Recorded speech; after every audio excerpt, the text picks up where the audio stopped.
Hello student, मैं संजय चौहान, भूगोल का अध्यापक। आज हम क्लास 8th का एक महत्वपूर्ण टॉपिक भूमि, मृदा, जल, प्राकृतिक वनस्पति और वन्य जीवन संसाधन के बारे में अध्ययन करेंगे। बच्चों, हमने पिछले वीडियो में हमने भूमि की उर्वरक क्षमता बढ़ने के कारण और इसके अलावा भूमि की मृदा के बारे में कुछ जानकारियां प्राप्त की थी। आज का जो टॉपिक है वो है हमारा भूमि संसाधन का संरक्षण। मतलब हमारी भूमि आज प्रदूषित हो रही है, उस प्रदूषित भूमि को हम कैसे बचा सकते हैं, या प्रदूषित होने से कैसे रोक सकते हैं, या फिर भूमि कम होने के बावजूद भी हम अधिक जनसंख्या में उसका किस तरह उपयोग करें जिससे हमारी आवश्यकता की पूर्ति भी हो और भूमि को भी कोई नुकसान ना पहुंचे। ये सारी तरीके हम किस तरह कर सकते हैं उसके बारे में इस टॉपिक में अध्ययन करें। तो हमारा टॉपिक भी यही है, भूमि संसाधन का संरक्षण। तो पहले हमने एक शब्द आया है हमारा संसाधन। क्या है संसाधन? आपको मालूम ही है, संसाधन वे सभी पदार्थ या तत्व हैं जो मनुष्य की आवश्यकता की क्या करता है, पूर्ति करता है। जैसे आप एक स्टूडेंट हो और आपकी पढ़ाई के लिए आज सबसे महत्वपूर्ण चीज है वो है आपकी पुस्तक, कलम और आपकी अन्य प्रकार के सहायक सामग्री जो आपके पढ़ाई में सहायता करे। यदि बच्चों आपके पास ये सारी सहायक सामग्री नहीं है तो क्या आप पढ़ पाओगे? नहीं। क्यों? पढ़ाई के लिए यह सहायक सामग्री होना आवश्यक है, अन्यथा हम पढ़ाई नहीं कर सकते। तो हमारी आवश्यकता की पूर्ति यह सहायक सामग्री करेगी। उसी प्रकार मेरी आवश्यकता ये कलम है, और यदि मैं इस कलम मेरे पास होगी तो आपको पढ़ा पाऊंगा, मैं बोर्ड श्याम पट के ऊपर कुछ लिख पाऊंगा और आपको बता पाऊंगा। यदि मेरे पास कलम ही नहीं होगी तो मैं इसको ना आपको बता पाऊंगा ना बोर्ड के ऊपर हम कुछ लिख पाएंगे।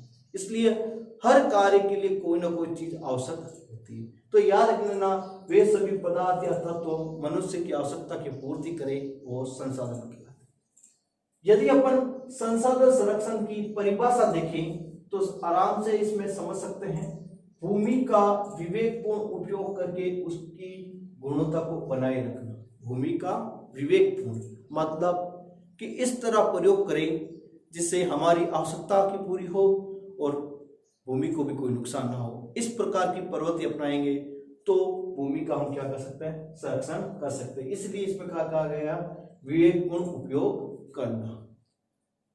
अब अपन देखते हैं भूमि संसाधन संरक्षण की विधियां।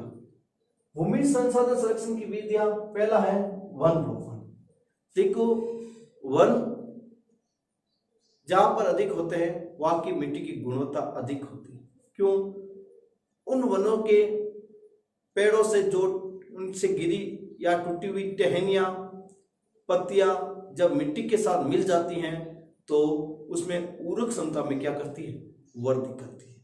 साथ ही हमारे पर्यावरण को सुरक्षित और शुद्ध बनाती है।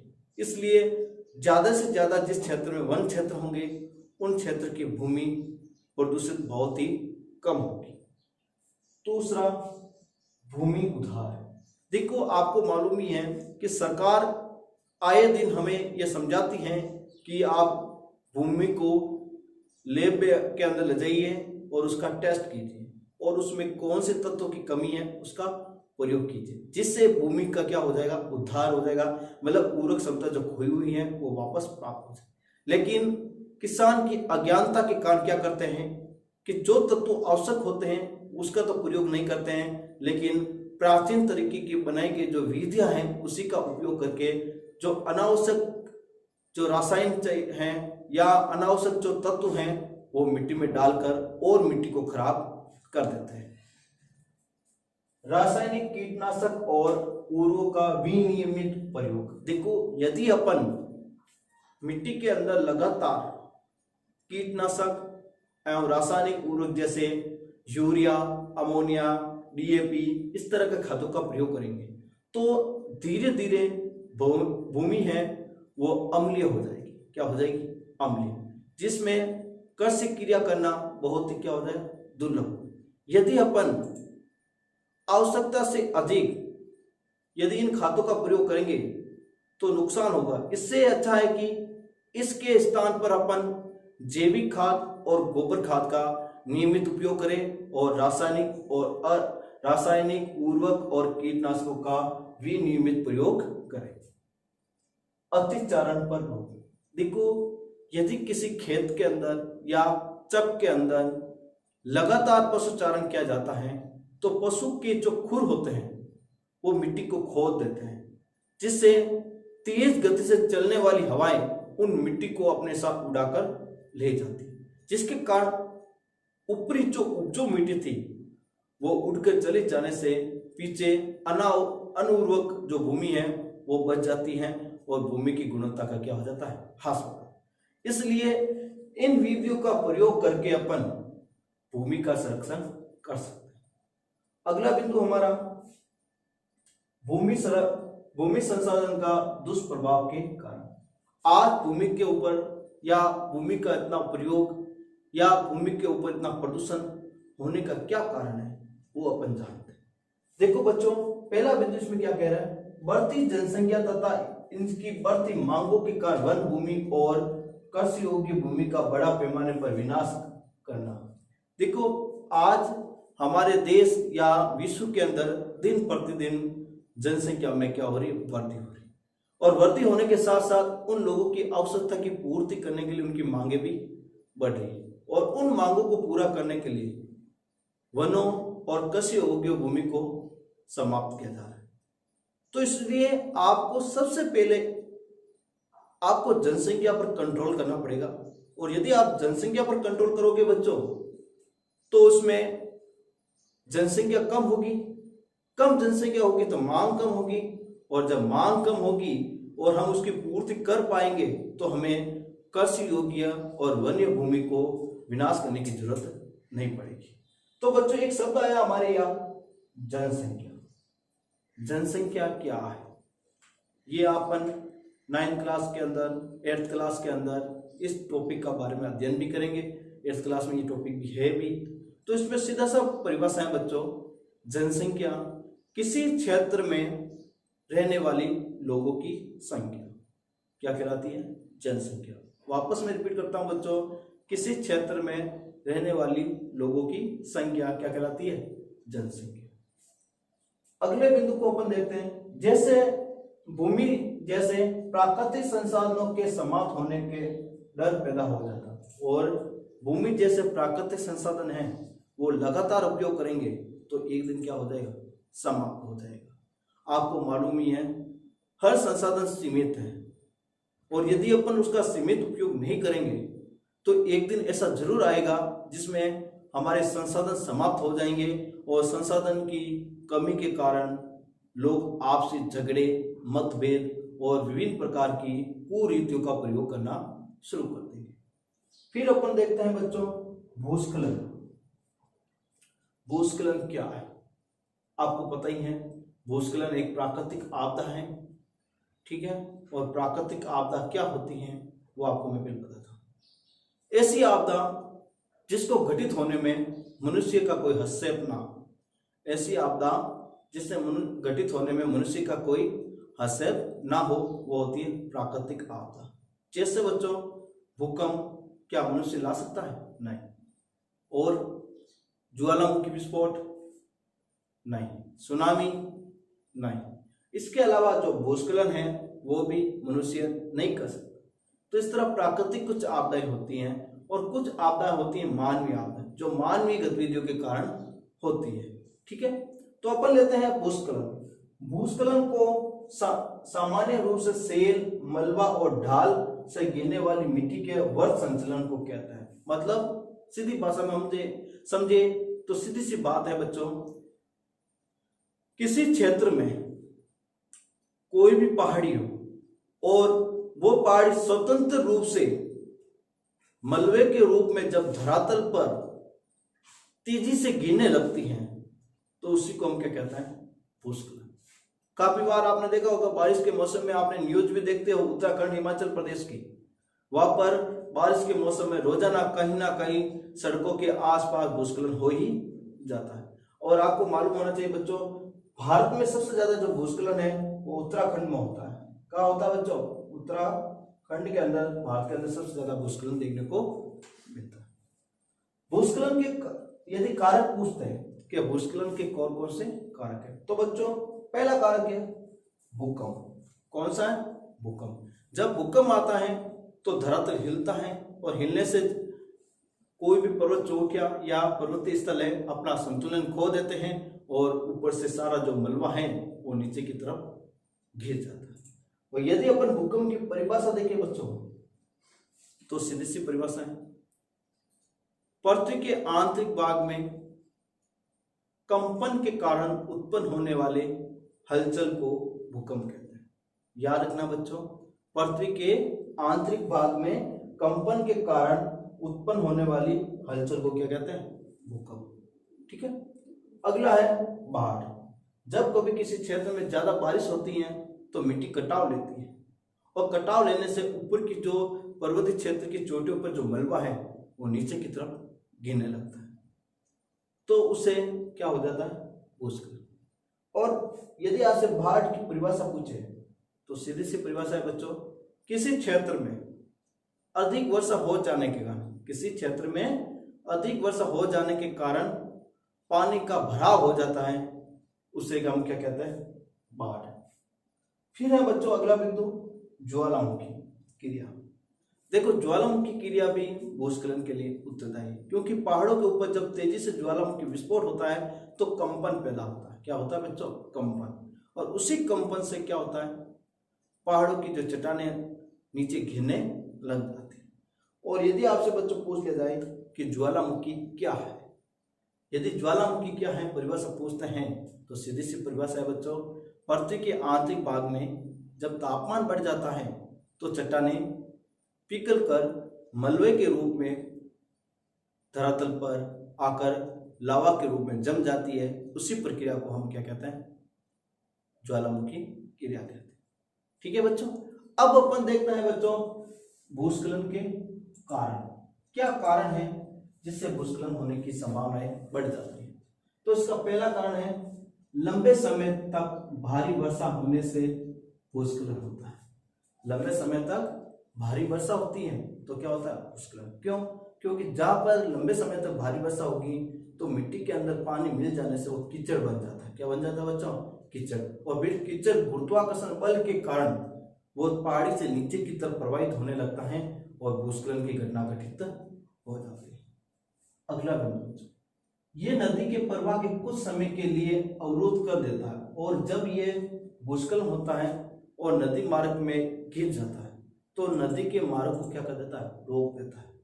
क्या कर देता है? रोक। आपको मालूम ही है 8 साल पहले हमारे भारत के उत्तराखंड राज्य में, आपको पता ही है, केदारनाथ के अंदर इसी प्रकार से भूस्खलन हुआ था और गोमती नदी का मार्ग अवरोध हो गया था। किसका? गोमती नदी। और मार्ग अवरोध हो जाने के कारण वो अपने निर्धारित मार्ग से ना बहकर अन्य मार्ग से बहने लगी, जिससे उस क्षेत्र के हजारों घर, लोग मर गए और बेघर हो गए। तो ये मार्ग अवरोध हो जाने से भी हो जाता है। नदी की अवरोधता के अचानक फूट पड़ने से निचली घाटियों में आवासों में भी दस्तक आ जाता है, और जब नदी घाटियों में जब दरारें अधिक हो जाती है या फट जाती है तो आसपास के जो घर होते हैं उनको भी बड़ा नुकसान होता है। नेक्स्ट बिंदु को लेते हैं हम, पहाड़ी भूभाग के में भूस्खलन एक मुख्य और विस्तृत रूप में फैली हुई प्राकृतिक आपदा है। देखो, जो राज्य पहाड़ी राज्य जैसे जम्मू कश्मीर है, उत्तराखंड है, हिमाचल प्रदेश है, सिक्किम है, अरुणाचल प्रदेश है, मणिपुर है, ये सारे राज्य जो पहाड़ी हैं, वहां पर जो ये भूस्खलन है उसका मुख्य कारण है पहाड़ी भूभाग। क्या कारण है? पहाड़ी भूभाग। पहाड़ी भूभाग में भूस्खलन होना कोई बड़ी बात नहीं है, क्योंकि वहां पर हल्का सा ही दबाव होता है और दबाव के कारण चट्टानें अपना संतुलन खो देती हैं तो भूस्खलन की घटना घटित हो जाती है। यह प्राकृतिक आपदा है। और मैंने प्राकृतिक आपदा की परिभाषा मैंने पहले भी बताई है बच्चों, मैं फिर से रिपीट कर देता हूँ। ऐसी आपदा जिसको घटित होने में मनुष्य का कोई हस्तक्षेप ना हो, उसे क्या कहते हैं अपन? प्राकृतिक आपदा।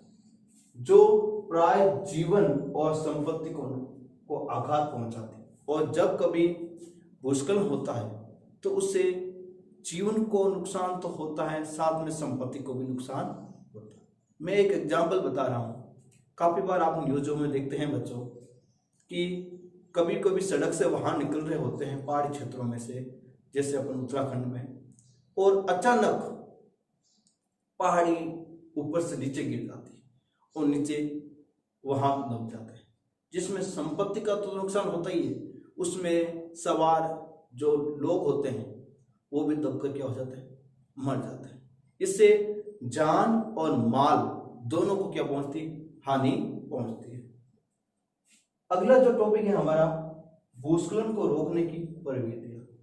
ऐसा कौन सा तरीका अपनाएं जिससे भूस्खलन को कम किया जा सकता है या रोका जा सकता है? इसके लिए कुछ महत्वपूर्ण उपाय बताए गए जो इस प्रकार हैं। पहला उपाय है भूस्खलन प्रभावित क्षेत्रों का मानचित्र बनाकर इसमें प्रभावित होने वाले स्थानों को इंगित करना। ठीक हो, आप अलग अलग क्षेत्रों का मुआयना कीजिए, जानकारी प्राप्त कीजिए, और उन अलग अलग क्षेत्रों की जानकारी प्राप्त करने के बाद उसका एक मानचित्र बनाइए, और उन मानचित्र के अंदर आप उन क्षेत्रों को दर्शाइए जिसमें यह घटना घटित अधिक होती है। कौन सी? भूस्खलन की। और यदि अपन उसमें ये दर्शा देंगे कि कहाँ कैसा घटनाएं घटित हो रही है या भूस्खलन हो रहा है, तो उससे क्या फायदा होगा बच्चों? फ्यूचर में होने वाली इस प्रकार की घटना को हम रोक सकते हैं और जान माल की हानि को बचा सकते हैं। इस प्रकार इन क्षेत्रों को आवास बनाने के लिए छोड़ा जा सकता है, और जो स्थान भूस्खलन क्षेत्र में नहीं आता है वहां पर लोग आवास बनाकर रह सकते हैं, और जहां पर भूस्खलन प्रभावित क्षेत्र में आते हैं वहां पर लोग आवास बनाकर नहीं रहना चाहिए, क्योंकि भूस्खलन के दौरान जब ये क्रियाएं घटित होगी तो आपको जान माल दोनों का हाथ धोना पड़ सकता है।